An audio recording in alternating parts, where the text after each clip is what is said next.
आपण ज्यांची चातक पक्षाप्रमाणे वाट बघतोय ते आपल्या नालासोपारा विधानसभा मतदारसंघाचे लोकप्रिय कार्यसम्राट कार्यतत्पर आमदार राजनजी नाईक साहेबांचं शुभ आगमन या ठिकाणी होत आहे।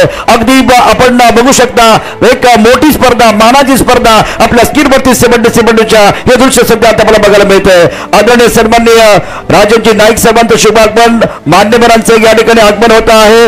आपल्या स्क्रीनवरती आपण पाहू शकता साहेबांच्या कार्याचा गौरव करणारी मानाची लाख मोलाची स्पर्धा पहिल्यांदाच नारंगीमध्ये आपल्याला पाहिलं। भारतीय जनता पार्टी विरार शहर मंगेश बोईर या संपूर्ण स्पर्धेचे शिल्पकार काफी बाहर खेती अच्छी तरह से बल्ले के ऊपर नहीं आए और सुमित डेके ने बहुत अच्छा क्या था। ये पोजीशन देखिए, बाहुबली की पोजीशन देखिए, इनका फोटो निकालिए, बाहुबली का फोटो निकालिए।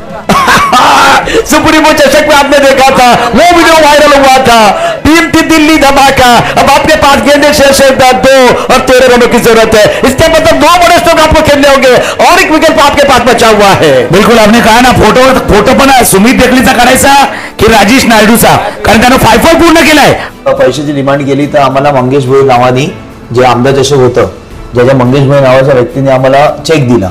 हे मंगेश भोई आयोजक होते, मंगेश भोई आयोजक होते आणि त्यांच्या नावाने त्यांनी चेक दिला 3 लाखाचा। तो चेक आम्ही टाकला तर तो झाला बाउन्स। तर त्याच्या मागे मी ऑलरेडी 1.5 महिना झाला होता त्याच्या मागे लागलोय, पण त्याच्यामधून 1 रुपया आम्हाला काय आलेला नाही। काय अपेक्षा आहे, कारण लाखो लोक आपला चॅनल बघतात, काय सांगाल चॅनलच्या माध्यमातून? नक्कीच सर, अपेक्षा तर आहेत की ह्याचं सॉल्युशन निघेल, आम्हाला आमचे पैसे भेटतील, कारण ते इम्पॉर्टंट आहेत, कारण बरेच मेहनत। आता जर असं झालं तर नारंगी गावामध्ये मोठे खेळाडू क्रिकेट खेळायला कसे येणार? आता भाजपच्या लोकांना समजायला पाहिजे, जर तुम्ही क्रिकेटमध्ये त्या क्रिकेटरला फसवणूक करताय, ह्यांचे 3 लाख, त्याच्यानंतर गुजरातचं एक टीम आहे त्यांचे 3 लाख, आणखीन माझ्याकडे लोक येणार आहेत, म्हणजे 8-10 लाखाची तुम्ही फसवणूक करत असाल आणि तुमची कुवत नसेल तर ती मॅच भरवता कशाला? तुमची लायकी नसेल तर तुम्ही मॅच का भरवता? त्याच्यावरून तुमची लायकी दिसते आम्हाला की तुम्ही हे क्रिकेट लोकांना जर चुत्या बनवू शकता तर तुम्ही 5 वर्षात विकास काय करणार आहे?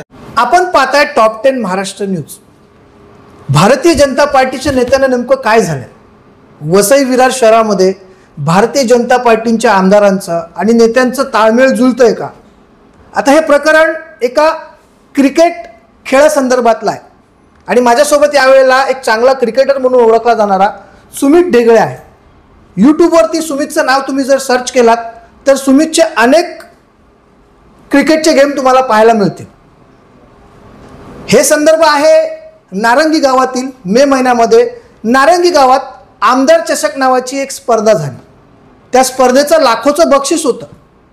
खेळाडूंनी स्पर्धा खेळली खरी, स्पर्धा देखील जिंकली, परंतु प्राइज मनी ही चेकच्या माध्यमातून दिली, चेक बाउन्स झाला आणि सुमित डेगळे एक क्रिकेटर आहेत, त्यांनी ह्याचा जाब विचारण्यासाठी आमदार राजन नाईक यांचं संपर्क कार्यालय गाठलं।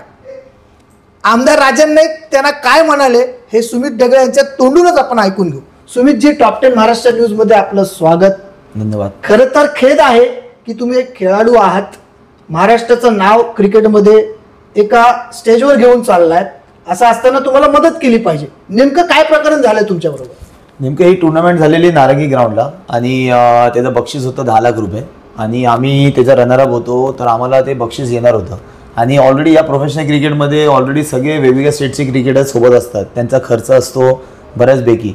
तर जेव्हा टुर्नामेंट्स आम्ही रनरअप झाले तेव्हा आम्ही ऑलरेडी पैशाची डिमांड केली, तर आम्हाला मंगेश भोई नावानी जे आमदार चषक होतं ज्याच्या मंगेश भोई नावाच्या व्यक्तीने आम्हाला चेक दिला। म्हणजे मंगेश भोई आयोजक होते? मंगेश भोई आयोजक होते आणि त्यांच्या नावाने त्यांनी चेक दिला 3 लाखाचा। तो चेक आम्ही टाकला तर तो झाला बाउन्स।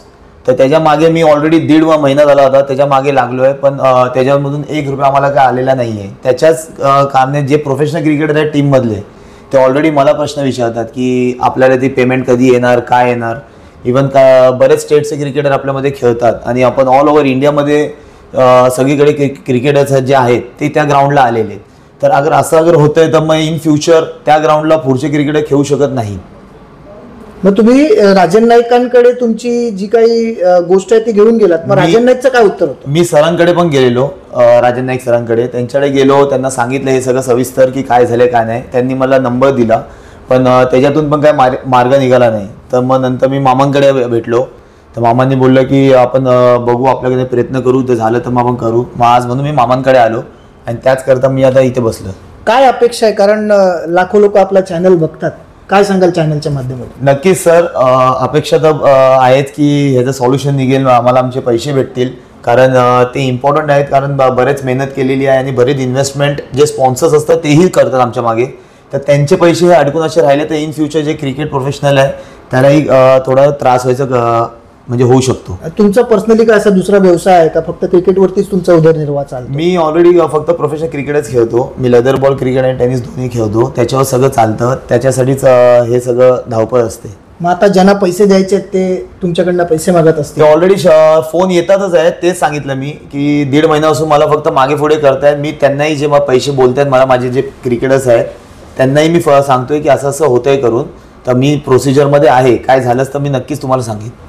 एकीकडे खेळाडूंना समर्थन करण्याच्या भाषा तुम्ही करताय आणि दुसरीकडे तुमचेच आयोजक, तुमचेच नेते एका चांगल्या खेळाडूबरोबर असा गैरव्यवहार करतात, हे कितपत योग्य आहे?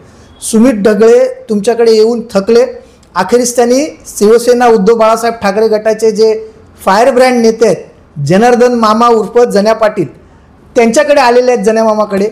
जाणून घ्या जन्या मामाचं याच्यावरती काय मत आहे. मामा, सध्या तुमची चर्चा वेगळ्या पद्धतीने चालली आहे, तुम्ही भाजपला ट्रोल करताय, भाजपचा एकही विषय तुम्ही सोडत नाहीत, पण इथे काहीसं वेगळं दिसतंय. एक खेळाडू आहे आणि तुमच्याच गावामध्ये म्हणजे नारंगी जवळजवळ तुमच्या बाजूचंच आहे आणि नारंगीवरती मला वाटतं की पहिली क्रिकेट स्पर्धा भरवणारा देखील जन्या मामा आहे. आता जर असं झालं तर नारंगी गावामध्ये मोठे खेळाडू क्रिकेट खेळायला कसे येणार? काय उत्तर द्याल भाजपला? बघा, पहिले तर ते आमदार चषक होतं. 132 मतदारसंघ जो आहे ते आमदार चषक होतं ना. आपल्या 132चे आमदार, विद्यमान आमदार राजन नाईक आहेत, त्यांच्या नावाने ती मॅच झालेली होती. आता भाजपच्या लोकांना समजायला पाहिजे, जर तुम्ही क्रिकेटमध्ये त्या क्रिकेटरला फसवणूक करताय, ह्यांचे 3 लाख, त्याच्यानंतर गुजरातचं एक टीम आहे त्यांचे 3 लाख, आणखीन माझ्याकडे लोक येणार आहेत, म्हणजे 8-10 लाखाची तुम्ही फसवणूक करत असाल आणि तुमची कुवत नसेल तर ती मॅच भरवता कशाला? काय गरज आहे? आम्ही अख्खा पालघर जिल्ह्यात आम्ही मॅचला फायनान्स करतो. एक टीमनी सांगावं आम्हाला की जनार्दन पाटील मामाने जी टीम मॅच भरली त्याचे पैसे थांबलेत. तुमची लायकी नसेल तर तुम्ही मॅच का भरवता? त्याच्यावरून तुमची लायकी दिसते आम्हाला की तुम्ही हे क्रिकेट लोकांना जर चुत्या बनवू शकता तर तुम्ही 5 वर्षात विकास काय करणार आहेत? फक्त 20 रुपयाचा नारळ, 20 रुपयाचा हार आणि 10 रुपयाची अगरबत्ती घेऊन फोडता, लोकांची दिशाभूल करता, असा माझा त्यांच्यावर आरोप आहे. आणि चांगलं काम करत असतील आमच्यासारखी लोक, छत्रपती शिवाजी महाराजांचं मंदिर बांधत असतील तर आमच्या विरोधात कलेक्टरला अर्ज द्यायला बरोबर दिसते. मग ह्या लोकांचे जे पैसे देतात त्याच्यावर त्यांचं लक्ष नाही. हे भाजपचा खेळ आहे. एका बाजूने तुम्ही RSS कडनं मजबूत फंड उचलता, एकाकडनं तुम्हाला मोदी सरकार फंड देते, ते पैसे जातात कुठे?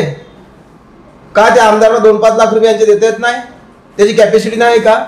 जर पक्षाचं नाव खराब होते त्यांनी स्वतः फायनान्स केलं पाहिजे. तुमचाच पहिला मॅच तुमच्या नावाने आमदार चषक आणि पहिलेच पैसे जर तुम्ही खात असाल तर पुढे काय तुम्ही वसईचा विकास करणार आहेत? असा माझा त्यांच्यावर आरोप आहे. तुम्ही काय भूमिका घेणार? काही कामाचे नाही मिळत आमदार. तुम्ही काय भूमिका घेणार आता? मी आता माझ्याकडे आलेत ते, मी माझी भूमिका काय घेणार तुम्हाला माहिती आहे. मी पोलीस स्टेशनला जाणार आहे, मी त्यांच्यावरती कारवाई करायला लावणार आहे. त्यांनी पैसे नाही दिले तर मी देईन ना पैसे, हा माझा शब्द आहे. मी पूर्ण नाही दिले तरी मी मदत करीन त्यांना, कारण हा पोरगा एवढा काय मोठा करोडपती नाही. त्यांनी बोलवलेले खेळाडू ते त्यांना त्रास देत असतील, हे लाज वाटली पाहिजे ना. लोकांना जातात तिथे 10-20 रुपयाचा नारळ घेतात, 20 रुपयाचा हार घेतात, त्याच्यानंतर फोडतात आणि विकास काम केलं. काय विकास? हे काम विकास.